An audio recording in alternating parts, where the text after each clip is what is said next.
Hello everyone.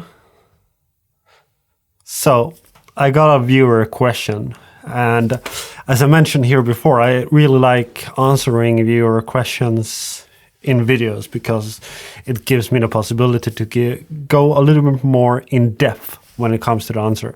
The question I got was,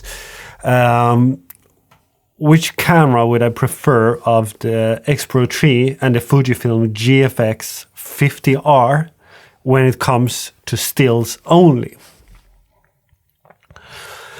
And that's a very good question, and it's also a tricky question because there's a lot of variables that factor in the answer on that question. For me, though, and for the kind of photography I'm doing, it turned out that the X-Pro3 was the better camera to keep. And how I came with that conclusion was quite simple. My full X-Pro3 kit got stolen, and my insurance company decided that they're not going to help me out. So I ended up in a situation where I realized that I really want the X-Pro3 back. And in order to get that full kit back, I had to sell my Fujifilm GFX50R. So for me, the X-Pro3 was the camera to keep. The question, however, was, would you pick GFX or X-Pro3 for photos? That also depends. Let's start by looking at me and what kind of work in photography I'm doing. I'm doing a lot of street photography. Besides that, I work at an advertisement agency as a filmmaker and as a still photographer. Let's just focus on the still photographer, what I'm doing there. Sometimes I shoot products, sometimes I do studio shoots, and many times I'm shooting out of clients, portraits, humans, people in working situations and stuffs like that. Privately, I do a lot of street photography, kind of want to shoot models, did that a lot before. And for all those things, you could use both cameras, but the X-Pro3 is more versatile. It's a smaller camera, it's faster, and it performs. You are able to doing more pictures on a short amount of time because the camera is faster, which means that it's easier for me to get what the client wants within the time frame that I have to work with. And sometimes that time frame is a little bit pressured. But if I just want to make the best picture I could possibly do, in that situation, the GFX is outstanding. It's much better. The GFX is a pretty big camera. It's not too big, and it's a pretty slow camera. But honestly, it's not super big to have with you, and it's not super slow either. So it's quite compact to being a medium format camera, which means that it is possible to bring it with you. But a deciding factor for me is that this is my camera bag. This is the bag that I bring with me almost everywhere. If I go with friends to Copenhagen or anywhere to drink beer, I bring this bag because I always bring a camera with me. And for that, the X-Pro3 is just ridiculously good because of the size. So yeah, I would probably pick the X-Pro3 when it comes to photos for convenience, for the price, and for the ease of use and effectiveness. But at the same time, I also miss the GFX a lot. And in the future, I'm planning to get that camera back and use it again. first of all, it's a medium format camera, and medium format definitely lives up to the hype. It is awesome to shoot with, and the images you are able to create with the medium format camera, it is something special. That in combination that you get a medium format package where you could adapt lenses quite easily. You could even use like your old vintage lenses that are like made for full frame cameras, because it just works pretty good on that sensor. So if you don't feel like you have to bring the camera everywhere, I would say get a GFX. If you feel that you want an effective camera, get the X-Pro3. If we just look on how the cameras are looking and stuff like that, well, we're not going to do that too much, but the X-Pro3 is a better looking camera. It's more refined and it's better built. Though the GFX is still weather resistant and dust resistant and is a well-built camera, but small things counts when it comes to the compactness and the overall feel of the camera. The X-Pro3 feels better. That's my personal opinion. However, they are both extremely capable cameras, and they are cameras on two different spectrums of use. Best, of course, get both. Maybe easier said than done. If you were about to choose only one, it comes down to how you're planning to use it. For me, that it turned out that the X-Pro3 was the better camera. And there's one thing I've been thinking about a lot when it comes to medium format. Would people really notice? I did blind test where I printed two pictures that are very similar, and I asked people, which one do you like more?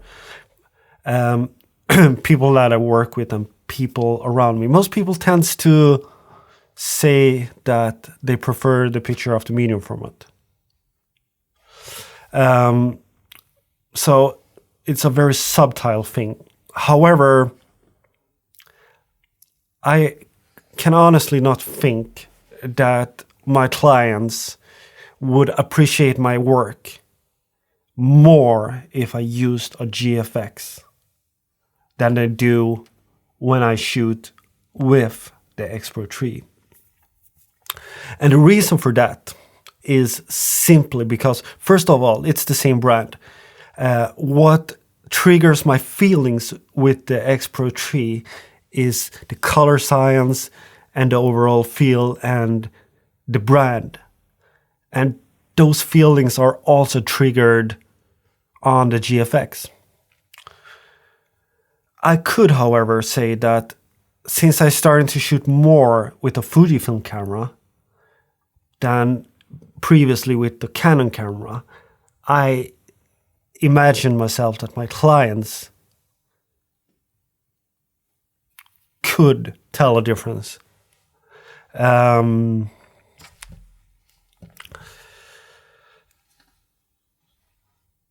It's a hard thing to say, because no client would never ever say, hey, I noticed that your image is better now than they was six months ago. That's not going to happen. But I know that the images that I create with the feeling that I get from this system that I'm affected to creates a better output. And I know that that's the kind of thing a client see without knowing what it sees. So, did I answer the question? Yes, I did. I would choose the X-Pro3, but it's not an easy choice. And if I could, I would prefer to have them both.